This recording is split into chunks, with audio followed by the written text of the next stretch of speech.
Dios les bendiga mucho, hermanos.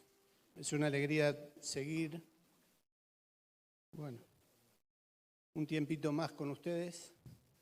Bueno, ya hoy es el último día, estamos pegando la vuelta mañana, si el Señor lo permite. Y no sé cuántos estuvieron el domingo pasado.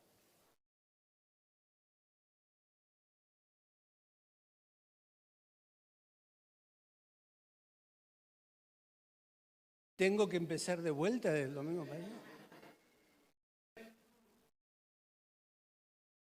No les conviene. Bueno, el domingo pasado estuvimos compartiendo acerca del mensaje a la iglesia de Sardis, Apocalipsis capítulo 3. Les voy pidiendo que si quieren vayan abriendo la palabra allí en Apocalipsis capítulo 3. Pero antes vamos a orar. Y este es un momento que a veces uno no le da la importancia que tiene, porque lo que sucede cada vez que se abre la palabra de Dios es algo sobrenatural, es algo muy especial. A veces no nos damos cuenta, no tomamos conciencia, pero últimamente yo me estoy dando cuenta que es cada vez más importante ponernos delante del Señor y pedirle a Él y al Espíritu Santo que mientras la palabra de Dios se abra y se hable, tenemos que tomar conciencia que estamos en medio de una lucha espiritual, en donde el enemigo va a tratar de robar esa palabra. ¿Les ha pasado alguna vez esto? Salen de este lugar después de haber recibido de Dios y alguien les pregunta, ¿y de qué se habló? No sé, estuvo lindo. Pero, sí, pero ¿de qué se predicó? ¿Qué fue lo que te dijo el Señor? Tantas cosas. Y tratamos de hacer memoria. Es como que algo nos quita eso. Y ni que hablar si pasa una semana o más tiempo. Algo sucede. Por eso es importante pedirle al Señor que Él tome autoridad sobre nuestros sentidos, nuestra mente, sobre todo nuestro ser, para que aquello que Él quiera decir permanezca y el enemigo no lo robe. Un amén hubo por ahí. O sea, es importante. Por eso vamos a orar. Gracias Dios porque creemos que tú estás en medio nuestro. Y ya tu presencia nos viene ministrando, nos viene haciendo disfrutar de la comunión contigo, con los hermanos. Gracias porque este momento es especial, porque creemos también que al abrir tu palabra, tú hablas. Señor, que seamos conscientes de esto. Señor, que tu Espíritu Santo ahora tome autoridad sobre cada una de nuestras mentes, de nuestros sentidos. Señor, que nada nos distraiga de aquello que tú nos quieras decir y que pueda producir fruto, Señor, ese fruto para el cual tú lo has enviado. Señor, oramos para que tú estés en medio nuestro y que si es necesario que perdamos la noción del tiempo por estar escuchando tu voz, que no haya nada más importante que esto, Señor. Porque sea quien sea, cada vez que se abre tu palabra, algo sucede. Y esperamos en ti, Señor. Esperamos en ti lo que nos quieras decir. Bendice tu palabra, Señor. Lo rogamos en el nombre de Jesús. Amén. Amén. Bueno, el domingo pasado, como les decía, compartíamos acerca del mensaje a la iglesia de Sardis. Voy a tratar de hacer un breve repaso. La iglesia de Sardis, un lugar muy especial en el contexto de la carta de Apocalipsis. Los primeros capítulos, ahí se van dando varios mensajes. Son 7 congregaciones a las cuales el Señor, a través del apóstol Juan, escribe. Y escribe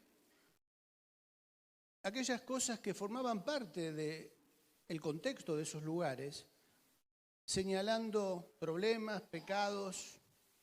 El Señor a todas les decía, yo conozco tus obras, como también conoce nuestras obras. Al Señor no se le escapa nada. Entonces, en esos mensajes, algunas les decía, tú eres tibio, perdiste el primer amor, ¿no?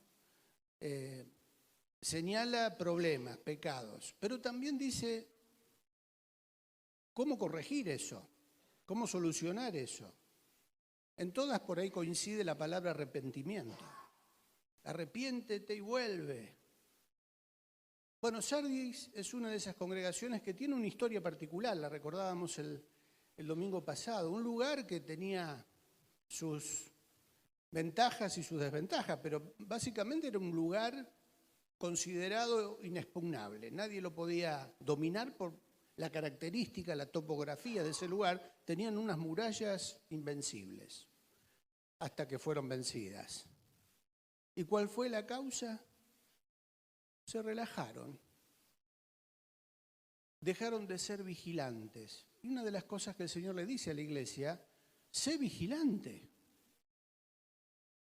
Porque por culpa de eso, de no estar atentos, de no estar preparados para enfrentar al enemigo, fueron derrotados. No solo eso, fueron asimilados por el imperio que los dominó. Perdieron la capacidad de reacción, perdieron la capacidad de lucha. Cambiaron la cultura, se dejaron dominar por el pensamiento y la filosofía. En ese momento ¿se acuerdan la historia de Creso con el rey de Persia, con Ciro? Los cautivó de tal manera que les mató el espíritu combativo. Dejaron de ser peligrosos. Los guerreros que eran experimentados en la batalla terminaron, como decíamos, ¿no?, tocando la flautita, tejiendo. Perdieron los detalles, ¿no?, que yo les comentaba, cómo hasta la manera de vestir cambió, porque ellos que estaban preparados para un lugar complicado, de sierra, de montaña, de piedra, que tenían un calzado para eso, fíjense qué vivos que son, ¿no?, los del mundo.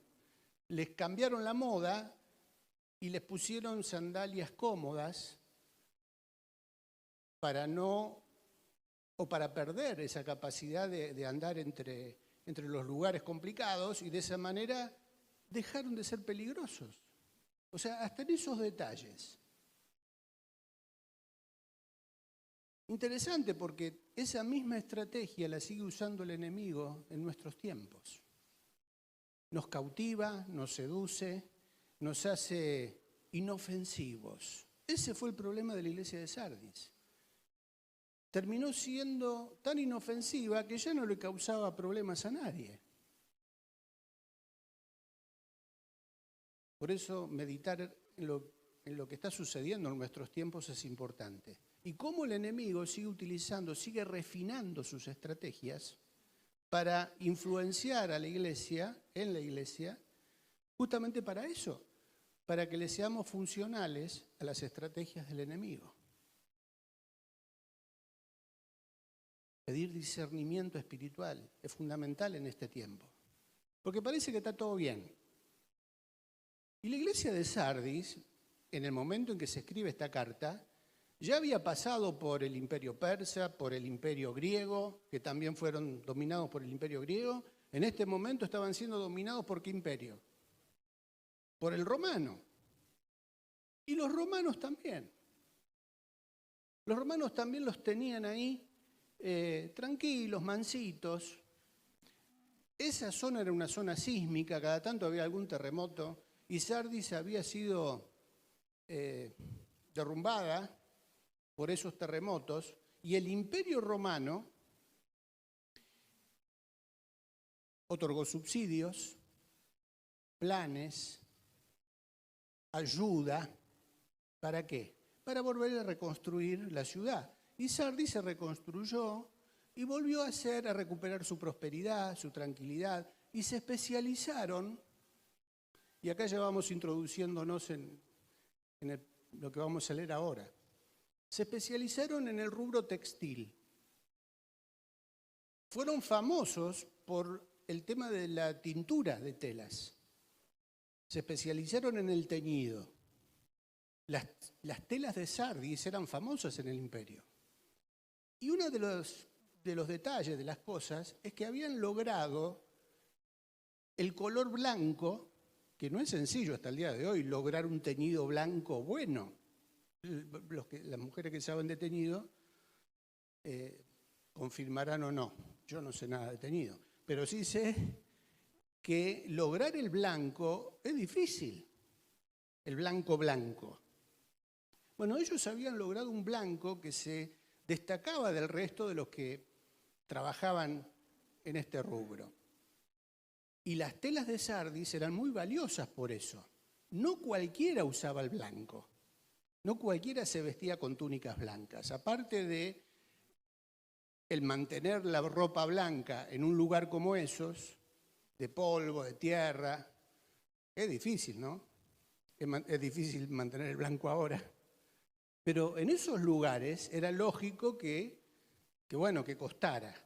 Y los que lograban acceder a las vestiduras blancas, una por el costo que tenían, pero por otro lado, por lo que simbolizaba el blanco. No cualquiera se vestía de blanco. Los que se vestían de blanco eran dignatarios, entre comillas, ¿no? Bueno, personas que se consideraban importantes, políticos, funcionarios en ese momento de lo que eran los tribunales, los que se dedicaban a administrar justicia, algunos filósofos, personas intelectuales. O sea, era algo que destacaba a la persona que usaba la ropa blanca. Eran considerados dignos. Si se viste de blanco es porque es alguien importante. Apocalipsis, capítulo 3.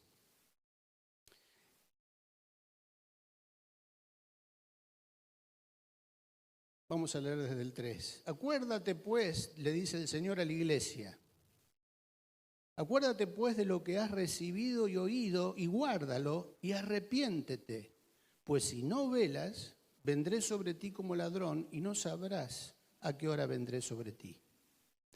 Pero tienes unas pocas personas en Sardis que no han manchado sus vestiduras y andarán conmigo en vestiduras blancas porque son dignas. Es el Señor Jesús el que está hablando. Hay unas pocas personas. Tienes ahí en Sardis, tienes en la iglesia unas pocas personas que no se han contaminado, que no han manchado sus vestiduras. El Señor está hablando metafóricamente, utilizando algo que ellos conocían, porque ellos sabían lo que era vestir de blanco. Y acá el Señor es como que está usando este vocabulario para que entiendan la parte espiritual del asunto. Tienes unas pocas personas en Sardis que no han manchado sus vestiduras y andarán conmigo en vestiduras blancas. ¿Por qué? Porque son dignas de vestirse de blanco. Porque el vestir de blanco también tiene hoy un simbolismo. Hace poco veíamos una novia vestida de blanco. ¿Qué simboliza el blanco? Pureza. Llegar al matrimonio vestida de blanco tiene un mensaje, tiene un simbolismo. Son dignas. Y el Señor es como que está haciendo una promesa. Aquellos que no se manchan, que no se dejan contaminar, son dignas de andar con el Señor. Dice, porque andarán conmigo, ¿no? Andarán conmigo. ¡Qué privilegio! No cualquiera puede acceder a esa bendición de andar con el Señor vestido de blanco. Y tiene que ver con básicamente lo que quiero compartir con ustedes en esta mañana. ¿Nosotros podemos decir que somos dignos de usar esa vestidura?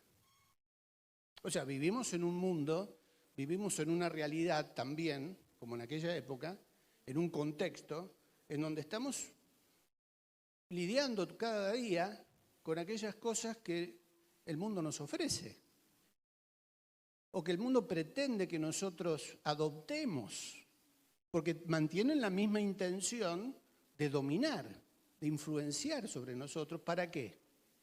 Para que seamos inofensivos y no causemos problemas. Entonces constantemente se nos ofrecen cosas de todo tipo.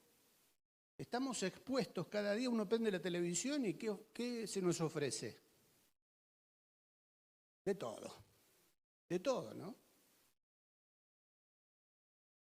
Planes, aprovechar la oportunidad, metete, hay cuotas para financiarte el auto, hay cuotas para... O sea, nuestra vida, para hacerlo cortito, nuestra vida echó tantas raíces, se acostumbró tanto a vivir en este mundo, que parece que el propósito de nuestra vida es vivir para pagar cuotas, pagar impuestos, sostener el sistema. Nos cautivan, nos ofrecen constantemente cosas para que estemos atados al sistema del mundo. Y nos gusta, porque pareciera que lo que el mundo nos ofrece nos hace sentir realizados, ¿no? Tengo esto, tengo casa, tengo auto, puedo viajar, puedo darme los gustos, puedo disfrutar de la vida. Hasta dentro de la iglesia pareciera que el mensaje pasa por ahí. Aprovechar el tiempo, el momento, disfrutar de las bendiciones, todo bendición, todo prosperidad. Pareciera que la prosperidad y todo esto es símbolo de bendición. Y si alguno por ahí le está pasando mal o tiene alguna lucha, algún problema, en algún pecado debes andar. En algo. Si Dios no te bendice, revisa tu vida, ¿eh? Pareciera que el no entrar en el sistema, o el oponerse, o el resistirse, es porque no, debes andar en algo raro. No nos damos cuenta, cada vez es más sutil este engaño, esta influencia del mundo sobre el pueblo de Dios. Y no es solo por eso, porque no es que estoy diciendo no se metan en planes, no compren en cuotas, no estoy hablando de eso. Estoy hablando de una mentalidad que pasa a ser gobernada por el espíritu del mundo, por el espíritu de Persia. Y eso era lo que estaba sucediendo en Sardis. Era una iglesia, ¿eh? Y no era una iglesia, me imagino yo, no tengo pruebas para decir cuántos miembros tenía, pero ahí dice que tenían obras, ¿o no? Cuando uno lee un poquito más arriba, era una iglesia que estaba activa, hacían obras. Y el Señor destaca eso, pero ¿qué dice? Pero tus obras no son perfectas delante de Dios. No es que porque tenemos obras y hacemos trabajo social y tenemos actividades de todo tipo, eso esté garantizando que estamos haciendo la voluntad de Dios. Era una iglesia activa. Pero lo que se destaca al principio, lo primero que el Señor dice, tenés fama de que estás viva, pero ¿cuál era la realidad? Estás muerta. Parece que estás viva. Parece que estás haciendo las cosas bien. Pero la realidad es que estás muerta. Epa, que nos digan eso.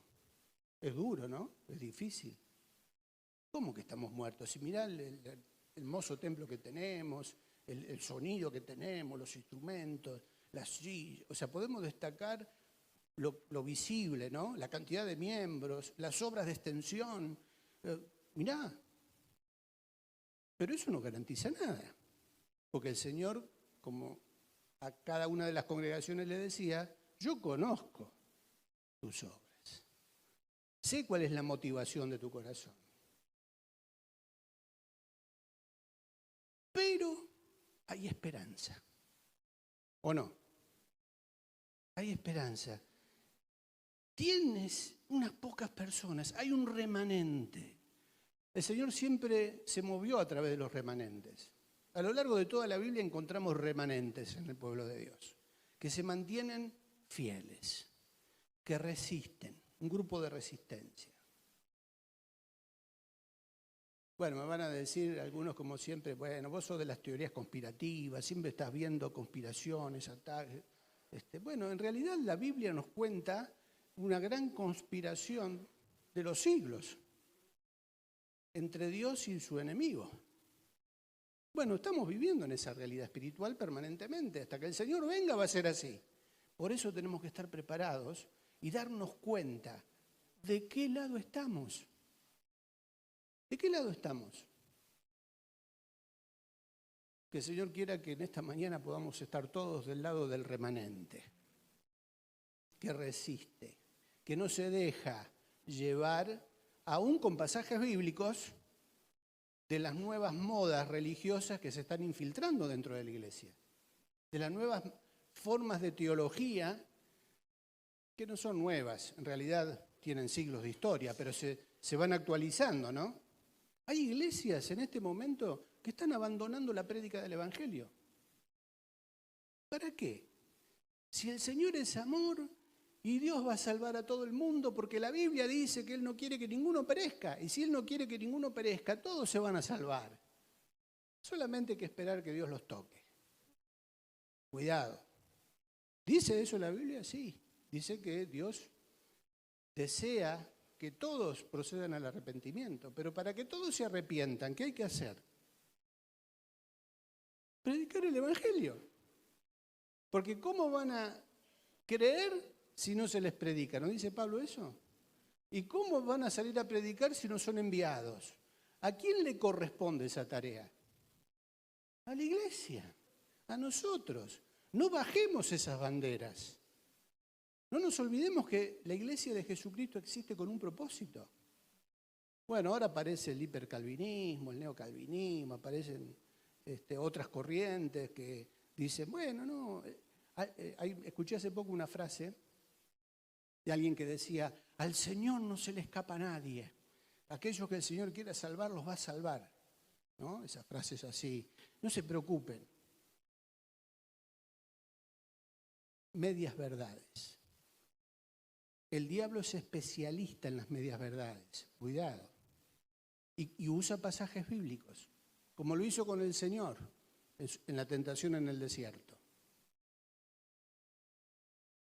También recordaba, hace poco, no sé, una charla con Marcelo, así de esas películas de ciencia ficción, ¿vieron esos extraterrestres que invaden o conquistan? Estaba recordando una película de la época nuestra de Viaje a las Estrellas, ¿no? Esa Star Trek. Y estaban los Borg, que tomaban cautivos a sus víctimas para implantarles en el cerebro un chip. Y los aprisionaban, los sujetaban y le tenían que pasar por el ojo un chip en el cerebro. Y claro, cuando uno se daba cuenta, trataba de luchar contra eso. Y había una frase en el diálogo que decía, nosotros somos los Borg. Resistirse es fútil. Me acuerdo de esa frase porque me da raro, ¿no? No te resistas. Es inútil que te resistas. Es perder el tiempo. No te resistas. Resistirse es fútil. Es inútil resistirse.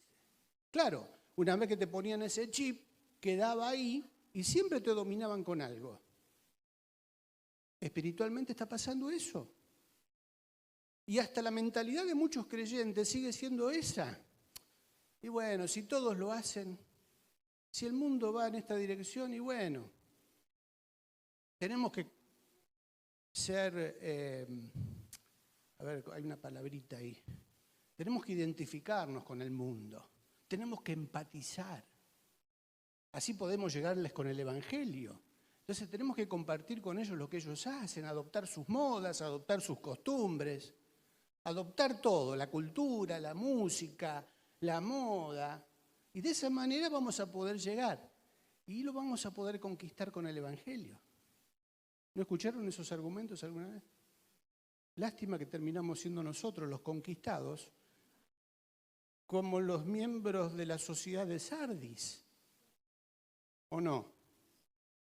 Por allá había algunos jovencitos que decían, tenemos que ir a predicar, vamos a predicar a los boliches, vamos a repartir folletos, ¿no? Se iban a los boliches a repartir folletos. Después había que ir a buscarlo entre 4 para sacarlo de adentro del boliche. ¿No? ¿Es cierto o no? No, estoy exagerando un poquito, pero... Cuidado, cuidado porque estamos viviendo en una sociedad que está llevando a eso.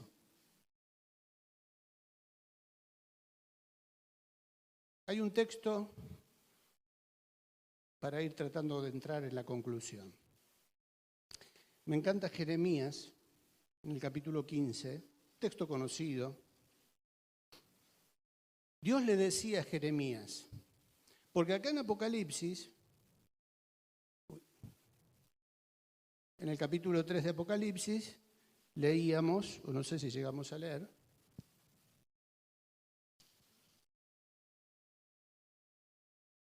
tienes unas pocas personas en Sardis. Versículo 5, el que venciere será vestido de vestiduras blancas. El que venciere. ¿Quiénes van a ser vestidos de vestiduras blancas? ¿Quiénes son los dignos de ser vestidos? Los que venzan. O sea que para vencer, ¿qué hay que hacer antes? Luchar. Hay que pelear. Por eso la importancia de no dejarse asimilar por el sistema, como se dejaron asimilar los de Sardis. Hay que pelearla. ¿Cómo vencemos? ¿Cómo hacemos para vencer? ¿Cómo hacemos para resistir? Bueno, toda la Biblia nos enseña un montón de cosas al respecto. Pero les decía, me gustó algo de Jeremías capítulo 15, en donde Dios le dice a Jeremías, versículo 19, por tanto así dijo Jehová, si te convirtieres, yo te restauraré. Y delante de mí estarás, y si entresacares lo precioso de lo vil, serás como mi boca. Qué impresionante esto. Serás como mi boca. ¿Se imaginan lo que significa que cada vez que nosotros abramos la boca es como si Dios hablara? El poder, el efecto que produce la palabra de Dios sobre la vida de las personas, cada vez que un hijo de Dios habla. Pero para que eso suceda, ¿qué hay que hacer antes? Entresacar lo precioso de lo vil. Buscar, en definitiva, ¿qué cosa? La santidad. Limpiarnos de lo que este sistema, de lo que el mundo constantemente nos está tirando encima. Conviértanse ellos a ti y tú no te conviertas a ellos. Resistirse no es inútil, es efectivo. Podemos no solo resistir, sino hacer que se invierta el proceso, que aquellos que nos quieren conquistar terminen siendo conquistados por el poder de la palabra de Dios y del Evangelio de salvación. ¿Puede ser eso posible? Claro que sí.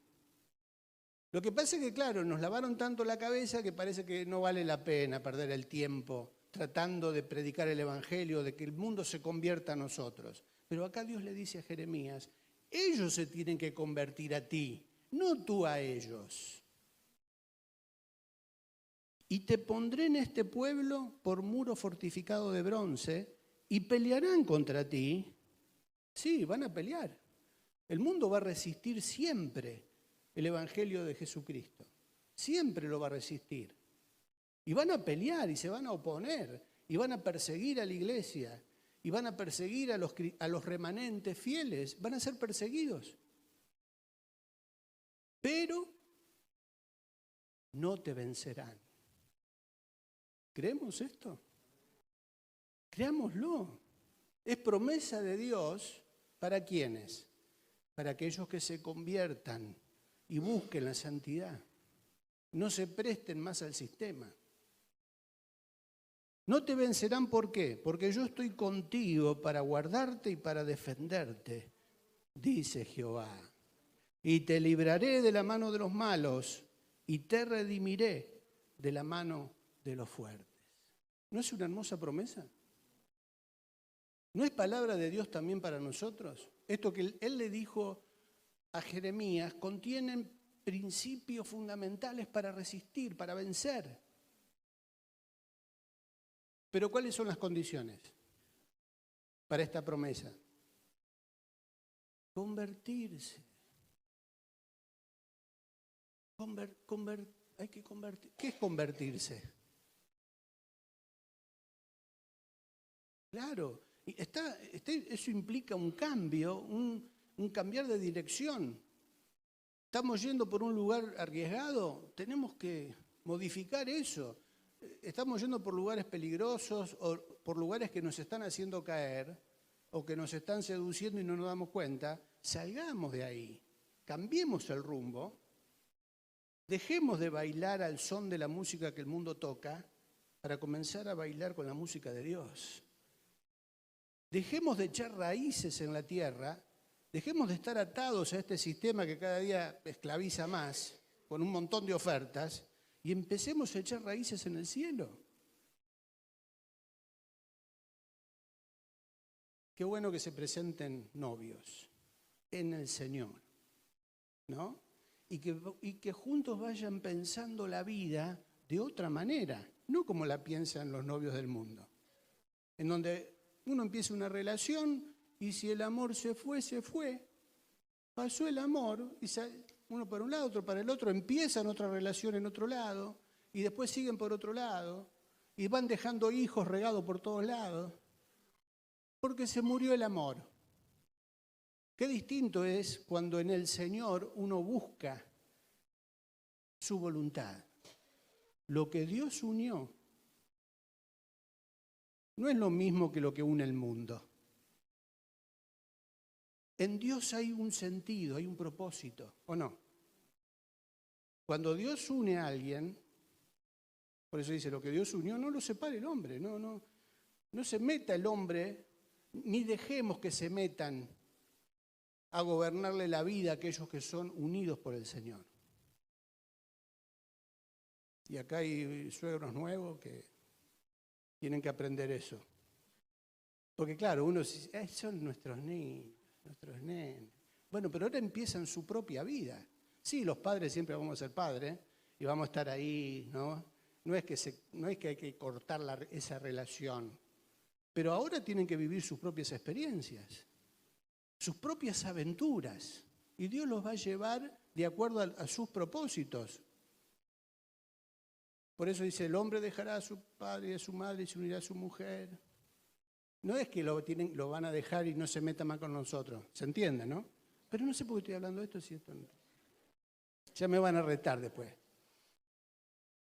Pero tiene que ver con empezar una vida o encaminar nuestra vida buscando la voluntad de Dios, dejando que Él nos guíe, no que el mundo nos guíe, no que el mundo marque el ritmo de nuestra vida. No que seamos asimilados. ¿Quiénes son los que vencen entonces? Los que se convierten, los que se arrepienten de haberse apartado, aún estando dentro de la iglesia, Porque una de las señales de los últimos tiempos tiene que ver con la apostasía, el abandono de la fe. Pero resulta que el abandono de la fe no es que la gente se va de la congregación y se vuelve al mundo solamente. A veces hay apostasía dentro de la iglesia.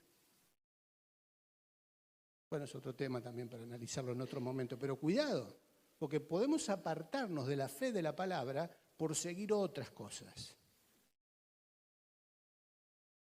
Buscar la santidad, prepararse, porque en este tiempo necesitamos cada vez más profundizar y afianzar nuestra fe.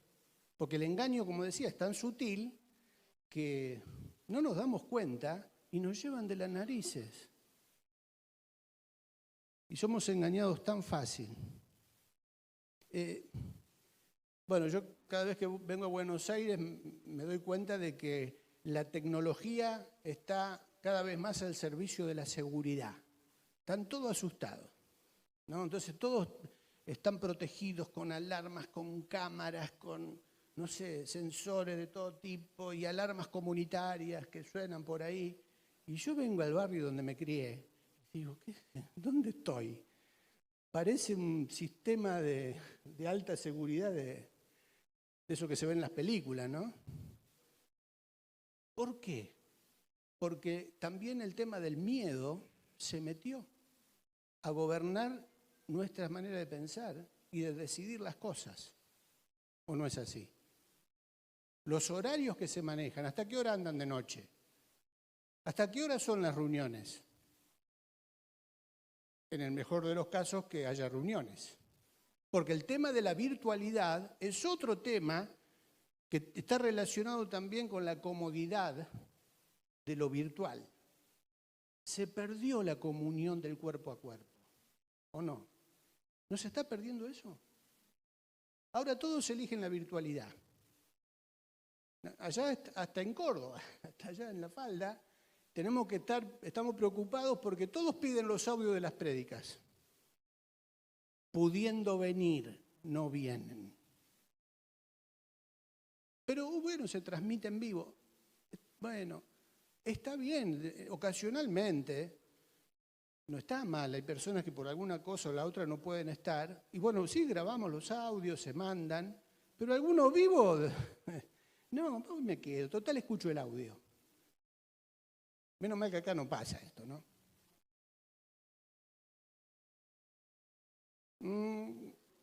Bueno, pero ¿estamos perdiendo eso o no? Porque el sistema mete miedo, aún entre los cristianos. Esto que leímos de Jeremías es una promesa muy utópica. Eso de que el Señor nos va a cuidar, nos va a defender, que no tenemos que temer. Era para Jeremías capaz. No, hermano, es para todos nosotros también. Tenemos que resistirnos, rebelarnos contra todo este espíritu que está dando vuelta en los últimos tiempos. Y que no tiene otra cosa más, repito, que frenar a la iglesia, que paralizarla. Meten miedo. Renunciemos a eso, no le demos lugar. Formemos parte de un remanente que forma parte de la resistencia del pueblo de Dios hoy contra lo que el mundo quiere imponer. Interesante para pensar o no. ¿Quién gobierna nuestras decisiones? ¿Las promesas de Dios y su palabra? ¿O todo lo que el sistema nos está metiendo? Y alguno me va a decir, bueno, pero vos es fácil que hables así porque estás en la sierra, estás allá, es otra cultura. No, porque allá también hay problemas de inseguridad. Pero si tenemos que depender de eso, y bueno, le somos funcionales al enemigo. Porque terminamos en nuestras casas encerrados, dominados, asimilados, y las congregaciones cada vez se van debilitando más. Y el abrazarse, el bendecirse, el visitarse, el acompañar a los hermanos, en conocer su necesidad, el compañerismo cristiano está desapareciendo. Y elegimos la virtualidad porque es más cómodo. ¿Quiénes son los que vencen? Los que no se dejan dominar por el miedo, los que no se dejan asimilar por la filosofía del mundo, por estas filosofías que existieron siempre pero se van refinando. El Señor sigue diciendo que ellos se tienen que convertir a nosotros, no nosotros a ellos. Porque si lo hacemos, nuestras vestiduras, ¿cómo van a estar? Manchadas. Jesús decía, ahí entre ustedes tienen algunos que no mancharon sus vestiduras. La resistencia, el remanente. ¿Cuántos en esta mañana quieren formar parte de ese remanente? ¿Cuántos se están dando cuenta que están con las vestiduras manchadas? Que estamos con nuestras vestiduras manchadas. Porque a veces no nos damos cuenta, pero a la luz de la palabra de Dios, si nos miramos y tenemos que responder a esa pregunta, ¿somos dignos? Pregúntense íntimamente, ¿soy digno de que el Señor me vista de blanco?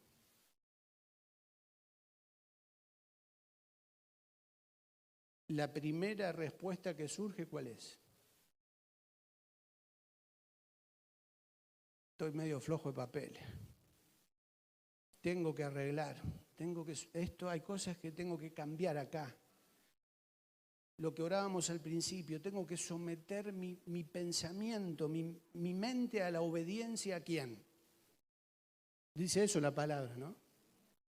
Él nos llama a que sometamos nuestros pensamientos a la obediencia a Cristo, no a la obediencia del mundo, no obedecer al mundo que nos quiere asimilar. Resistirse es fútil. No, me voy a resistir, voy a cambiar. Si estaba metido en algunas cosas que en lugar de acercarme a Dios me están apartando, ¿qué tengo que hacer? Basta de esto. Basta de esto, porque esto no me está ayudando a limpiar mis vestiduras. Al contrario, estoy cada vez más arraigado con lo que el mundo me ofrece y me olvido que soy ciudadano del reino de Dios. Todos los que están acá, ¿han creído en el Señor Jesucristo como su Señor y Salvador? Si hay alguien que no lo hizo, porque no conozco a todos, pero también hoy es el día de salvación.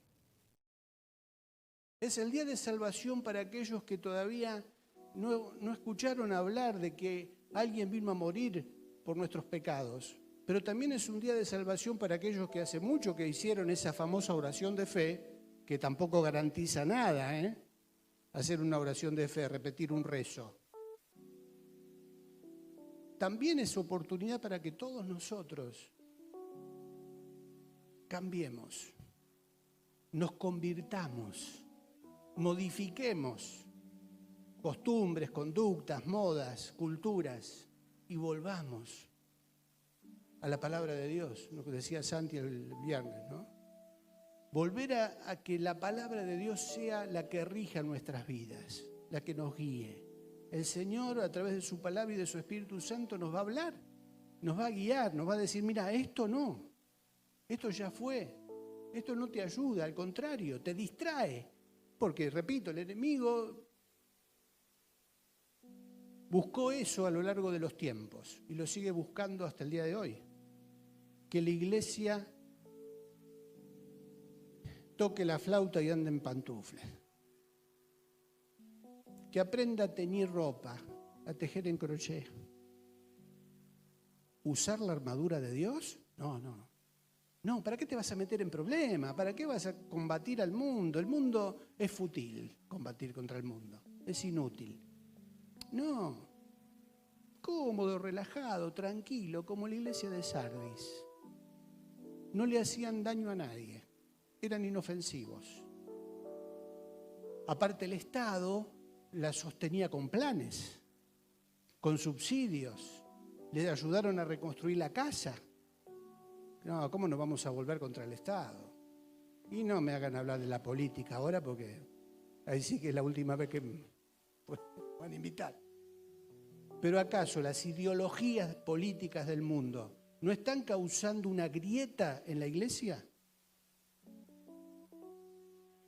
¿No están abriendo una brecha y que justamente le quita dignidad al pueblo de Dios? Le quita la dignidad de ser pueblo de Dios. Porque adoptamos ideologías del mundo. ¿No se dieron cuenta de eso? ¿No se dieron cuenta cómo hasta dentro de la iglesia las cuestiones políticas están produciendo división? ¿Problemas de relación entre hermanos? Bueno, acá no pasa esto. Espero. ¿Pero sucede o no? Porque nos dejamos que ellos manejen nuestra vida. Y no, ellos se tienen que convertir a nosotros, no nosotros a ellos. Espero que la palabra del Señor en esta mañana nos desafíe. Nos desafía a que revisemos si somos dignos o no. Si nuestras vestiduras están manchadas, hay una manera de limpiarlas.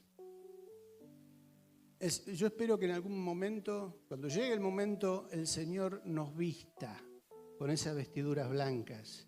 Eso va a suceder en un momento. Pero mientras tanto nosotros tenemos que buscar limpiar nuestras vestiduras. El apóstol Pablo decía algo de eso, ¿no? En Colosenses 3:12. Vestíos pues como escogidos de Dios. Vestíos pues como escogidos de Dios, santos y amados. Qué desafío. Eso lo tenemos que hacer nosotros, ¿eh? En un momento, repito, el Señor nos va a vestir, porque Él nos va a ver dignos. Pero para que llegue ese momento tenemos que hacer nuestra parte. Nosotros tenemos que convertirnos, buscar la santidad, entresacar lo precioso de lo vil, ser dignos, porque cuando eso suceda, cada vez que abramos nuestra boca para predicar el Evangelio del Señor, lo vamos a hacer con autoridad. Y es como si Dios hablara a través nuestro. Si no hay santidad, si no hay conversión, podemos hacer mucha religión, pero no vamos a ser como la boca de Dios. Parecemos vivos, pero estamos muertos. Si no hay vida de Dios en nosotros. Que el Señor nos encuentre cuando Él venga, formando parte de la resistencia, del remanente.